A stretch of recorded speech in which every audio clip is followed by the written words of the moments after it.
Maybach music. Can anybody out there hear me? Hear me? 'Cause I just wanna... Hello dear student, how are you? I am Arvindar. Now welcome to you in my online platform. आज हम discuss करेंगे बहुल आवेशों के निकाय के कारण लगने वाला किसी एक आवेश पर लगने वाला कूलाम्बिक बल, या सिंपल भाषा में कहें तो हम कह सकते हैं कि आज हम डिस्कस करने जा रहे हैं अध्यारोपण का सिद्धांत। किसके बारे में डिस्कस करेंगे? आज अध्यारोपण के सिद्धांत के बारे में डिस्कस करेंगे। तो स्टार्ट करते हैं आज का सेशन। उससे पहले फटाफट वीडियो को लाइक शेयर जरूर करें, और जिन बच्चों ने चैनल को सब्सक्राइब नहीं किया है वो चैनल को सब्सक्राइब करें, ताकि हम और ज्यादा मोटिवेट हों और आपके लिए और अच्छे अच्छे वीडियो और अच्छे अच्छे कॉन्सेप्ट्स लेके आए। तो फटाफट हम स्टार्ट करते हैं आज का सेशन। तो हम बात करेंगे सबसे पहले बहुल आवेशों के मध्य लगने वाला बल। क्या कह रहे हैं? बहुल आवेशों के मध्य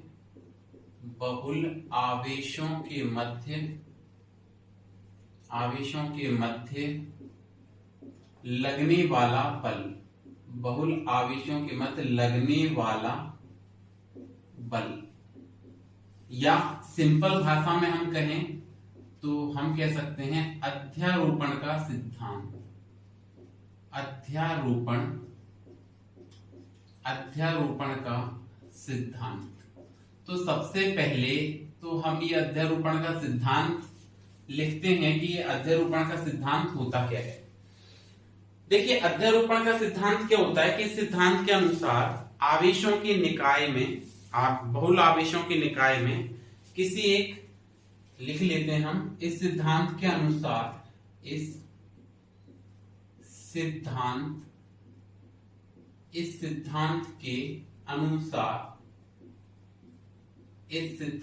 के अनुसार बहुल आवेशों के निकाय में, बहुल मतलब बहुत सारे, बहुल आवेशों के निकाय में, बहुल स्थिर बिंदु आवेशों के निकाय में, ऐसा लिखें तो और अच्छा रहेगा। बहुल बिंदु स्थिर आवेशों के निकाय में, बहुल बिंदु स्थिर आवेशों के निकाय में, स्थिर आवेशों के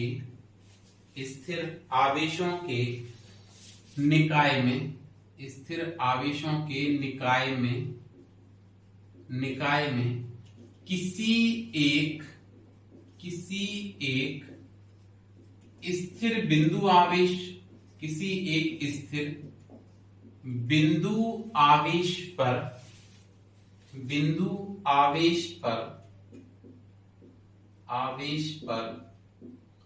निकाय में उपस्थित, किसी एक बिंदु स्थिर आवेश पर, किसी एक स्थिर बिंदु आवेश पर निकाय में उपस्थित, निकाय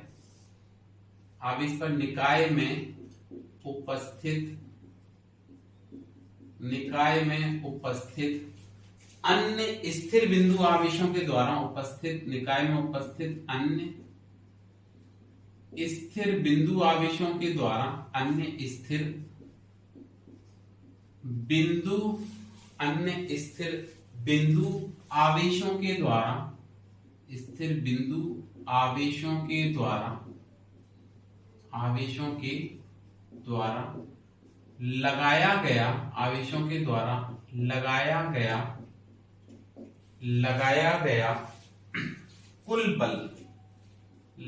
गया कुल बल, उस निकाय में उपस्थित लगाया गया कुल बल, उस निकाय में उपस्थित सभी आवेशों द्वारा, उस निकाय में उपस्थित सभी स्थिर बिंदु आवेशों द्वारा, सभी स्थिर बिंदु आवेशों द्वारा, सभी स्थिर बिंदु आवेशों द्वारा, स्थिर बिंदु आवेशों द्वारा लगाए गए बल के, लगाए गए बल के लगाए गए बल के सदिश योग के बराबर होता है। लगाए गए बल के सदिश योग के, लगाए गए बल के सदिश योग के बराबर होता है। सदिश योग के बराबर होता है। ठीक है, ये हमारा अध्यारोपण का सिद्धांत है। क्या कहा? बहुल बिंदु स्थिर आवेशों के निकाय में किसी एक स्थिर बिंदु आवेश पर निकाय में उपस्थित अन्य स्थिर बिंदु आवेशों के द्वारा लगाया गया कुल बल उस निकाय में उपस्थित सभी स्थिर बिंदु आवेशों द्वारा लगाए गए बल के सदिश योग के बराबर होता है। अर्थात हम ऐसे कह सकते हैं कि F वेक्टर बराबर हम लिख पाएंगे F vector 01 plus F vector 02 plus F vector 03 plus dash dash dash F vector 0 है। ये आपका अध्यारोपण का सिद्धांत होता है। पहले आप इसको नोट कर लें, फिर हम इसको प्रूफ भी करेंगे। ठीक है, आप इसको नोट कर लें कि अध्यारोपण का सिद्धांत होता है। अब हम चलते हैं इसके आगे, फर्दर इसको प्रूफ करते हैं। तो देखिए, अध्यारोपण का सिद्धांत हमको यहाँ पे प्रूफ करना है, सिद्ध करना है इसके बारे में। तो हमने ऐसे कहा कि माना एक समतल ले लिया, माना एक XY समतल है। कैसा समतल है? XY समतल है। तो देखिए, यहां हम आगे चर्चा करते हैं। ये आपके पास एक X एक्सिस हो गया, ये दूसरा आपके पास Y एक्सिस हो गया या Y अक्ष हो गया, और ये आपके पास Z अक्ष हो गया। ये तीन एक्सिस ले लिए हमने, X, Y और Z। X अक्ष, इधर बात करें तो ये Y अक्ष, और ये हो जाएगा आपके पास क्या? Z अक्ष। तो हमने ऐसा माना कि XY समतल में n स्थिर बिंदु आवेश उपस्थित हैं। माना XY समतल में n स्थिर बिंदु आवेश उपस्थित हैं, जिनके मूल बिंदु O के सापेक्ष, n स्थिर बिंदु आवेश हैं, मूल बिंदु O के सापेक्ष स्थिति सदिश इसका हो गया R0 वेक्टर। तो पहले हम इस पर आवेश यहाँ पर रख देंगे। ठीक है, तो सबसे पहले यहां से स्टार्ट करते हैं। ये पहला हो गया आपका Q1, उसके बाद ये यहाँ पे एक और आवेश आ गया आपका Q2, इसके बाद यहाँ पे एक और आवेश आ गया आपका Q3। इसको थोड़ा सा आगे बढ़ा देते हैं,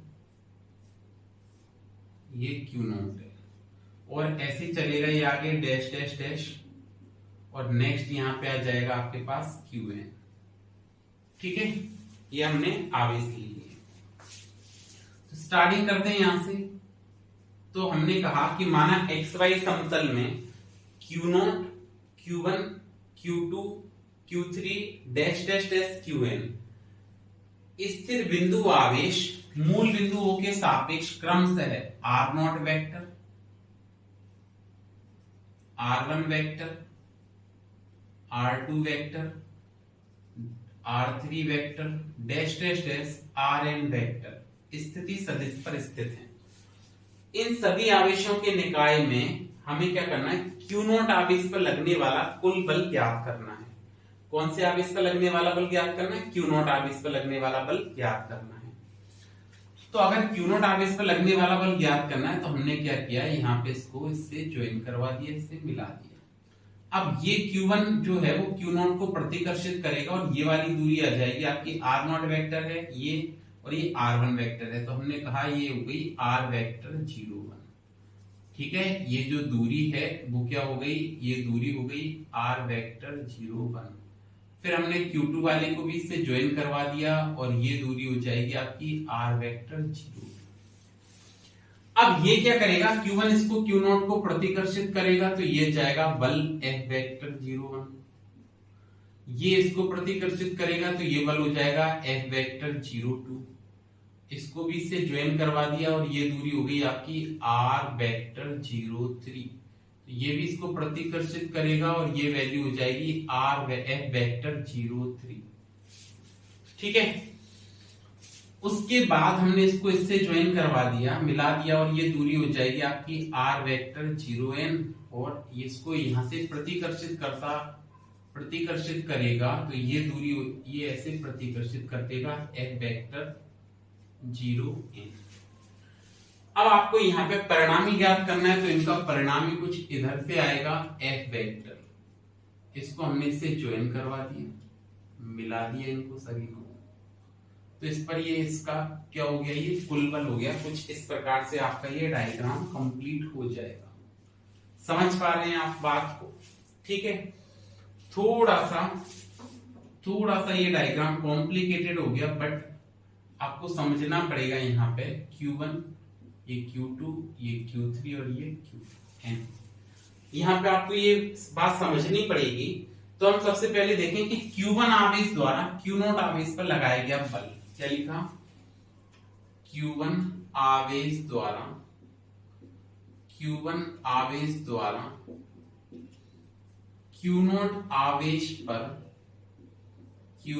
आवेश पर लगाया गया बल, Q0 आवेश पर लगाया गया बल। तो कितना बल लगेगा? तो हमने कहा F vector 01 is equal to K Q0 Q1 upon R square होता है, तो हमने लिखा मोड R वेक्टर 01 का whole square into R cap 01। या तो आप यहां से कैप से लिख दें, या अगर आप वेक्टर फॉर्म में लिखना चाहते हैं तो यहां पे आपको क्या करना पड़ेगा, क्यूब करना पड़ेगा। या इसी बात को हमने बताया था कि आप ऐसे भी लिख सकते हैं K Q0 Q1 divided by mod R vector 01 का cube into R vector 01। Choices your, cap में लिखेंगे, यूनिट वेक्टर के साथ लिखेंगे, या सिंपल ऐसे लिखेंगे। फिर देखिए इसी प्रकार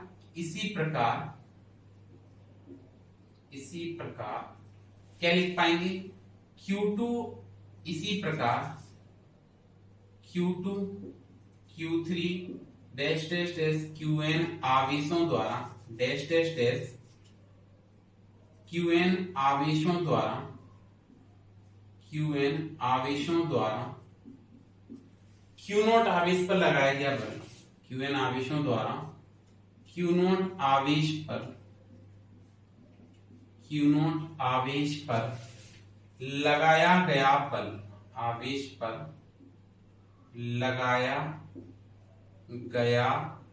बल, कितना लगेगा? तो हमने लिखा F vector 02 is equal to K Q0 Q2 divided by mod R vector 02 का whole cube into R vector 02। ये आपकी पहली इक्वेशन हो गई, ये आपका दूसरा समीकरण हो गया। फिर हमने Q3 के लिए कैलकुलेट करना है, तो F vector 03 is equal to K Q0 Q3 upon mod R vector 03 का whole cube into R vector 03। तीसरी इक्वेशन बन गई। डैश डैश डैश ऐसे इसको आगे की तरफ हम सॉल्व करते जाएंगे और लास्ट में मिलेगा आपको F vector 0n is equal to K Q0 Qn upon K Q0 Qn upon mod R vector 0n का whole cube into R vector 0। ये बन जाएगा। क्या बात को समझ पा रहे हैं आप? ठीक है, इस प्रकार से ये nth इक्वेशन आ गई। चलते जाएंगे सारी इक्वेशन और ये बन जाएगी nth इक्वेशन। तब हम क्या कहेंगे, Q0 आवेश पर सभी आवेशों द्वारा लगाया गया परिणामी बल, अतः Q0 आवेश पर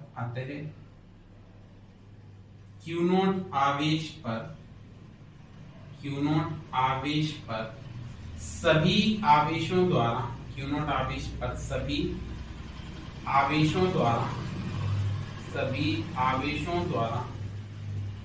लगाया गया परिणामी बल। तो परिणामी बल कितना लगेगा Q0 आवेश पर? तो हम लिख पाएंगे यहाँ पे F vector equal to F vector 01 plus F vector 02 plus F vector 03 plus dash dash dash F vector 0 है। ठीक है, ज्ञात सभी बलों का मान रखने पर, ज्ञात सभी बलों का मान, ज्ञात सभी बलों का मान, ज्ञात सभी बलों का मान, ज्ञात सभी बलों का मान रखने पर, जितने भी बल आपको ज्ञात हो उन सभी का यहाँ पे वैल्यू रख देंगे, यहाँ पे सबका मान रख देंगे। तो फटाफट से वैल्यू पुट कर दें। तो सबसे पहले स्टार्टिंग करते हैं हम यहां से। देखिए क्या क्या वैल्यूज हैं इसकी, क्या क्या मान है, उनको पुट करते हैं सबसे पहले। तो देखिए सबसे पहले हम लिखेंगे f वेक्टर 01 की वैल्यू, और f वेक्टर 01 की जो वैल्यू है तो हम लिख पाएंगे यहाँ पे f vector is equal to, f vector 01 क्या है, k q0 q1 upon mod r vector 01 का whole cube into r vector 01। अब ये कैसे आता है, ये हमने पिछली क्लास में वेक्टर फॉर्म पढ़ा था, कूलॉम्स लॉ का। कौन सा फॉर्म पढ़ा था, वेक्टर फॉर्म पढ़ा था, उसमें समझा था। Same f plus f vector 02 की वैल्यू क्या है, k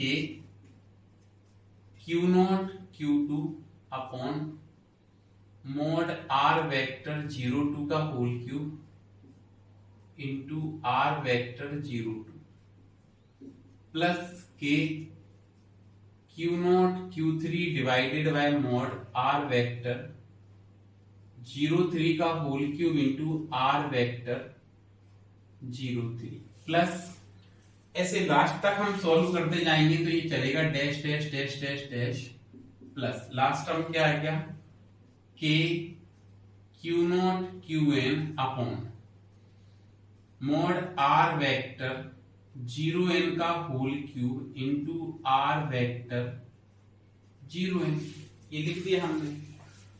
अच्छा जी, ठीक है। अब हम इसके बाद आगे सॉल्यूशन बनाते हैं इसका। तो देखिए सॉल्व करने के बाद हम इसको आगे क्या लिख पाएंगे, तो हम लिख पाएंगे f vector is equal to, क्या कॉमन आ रहा है इसमें से, तो एक तो कॉमन आ रहा है k और एक q0, ये कॉमन आ गया। आपके पास क्या बचा, q1 upon mod r vector 01 का cube into r vector 01 plus second term में से k q0 कॉमन गया तो ये बचा q2 divided by mod r vector 02 का cube into r vector 02 plus next term क्या था, q3 upon mod r vector 03 का cube into r vector 03 plus dash dash dash last term क्या बना आपके पास में, k q0 यहां से भी कॉमन गया तो ये बचा qn upon mod r vector 0n का cube into r vector 0n। ये समझ गए। अब देखिए फाइनली हमने क्या बनाया इसको, तो फाइनली बना f वेक्टर k q0, और यहां पे हम लिख पाएंगे इसको sigma i is equal to 1 से i इक्वल टू n, क्या बना सिग्मा i इक्वल टू 1 से i equal to n qi upon mod r vector 0i का whole cube into r vector r not vector i। k की value भी आप यहाँ पे पुट कर सकते हैं, k होता है 1 अपॉन 4 पाई एप्सिलॉन नॉट, तो q0 upon 4 pi epsilon not, यहाँ पे बना सिग्मा i इक्वल टू 1 से i equal to n qi upon mod r vector 0i का whole cube into r vector 0i। तो फाइनली आपका फॉर्मूला आ गया force का, मतलब जितना भी इसमें परिणामी बल लगेगा वो, या इस पर कुल बल जो आएगा वो प्रत्येक आवेश द्वारा लगाए गए बल के सदिश योग के बराबर होगा। अब अगर आप यहां पर देखेंगे तो q0 upon 4 pi epsilon not तो सभी में कांस्टेंट है, i की वैल्यू 1 रखेंगे तो q1 r वेक्टर 01 का क्यूब इंटू r वेक्टर 01, पहला टर्म आ गया। सिग्मा का मतलब हम बीच में प्लस लगाएंगे, फिर अब i से 2 रखेंगे वैल्यू तो q2 अपॉन r वेक्टर 02 का क्यूब इंटू r वेक्टर 02, फिर 3 4 5 डैश डैश डैश डैश ऐसे n तक जाएंगे तो आपको यही मिल जाएगा। ये आपका अध्यारोपण का सिद्धांत होता है। आज के लिए इतना ही, फिर मिलते हैं नेक्स्ट क्लास में एक और नए कॉन्सेप्ट के साथ। तो पढ़ते रहिए, सुरक्षित रहिए। ओके, फिर मिलते हैं नेक्स्ट क्लास में। Thank you.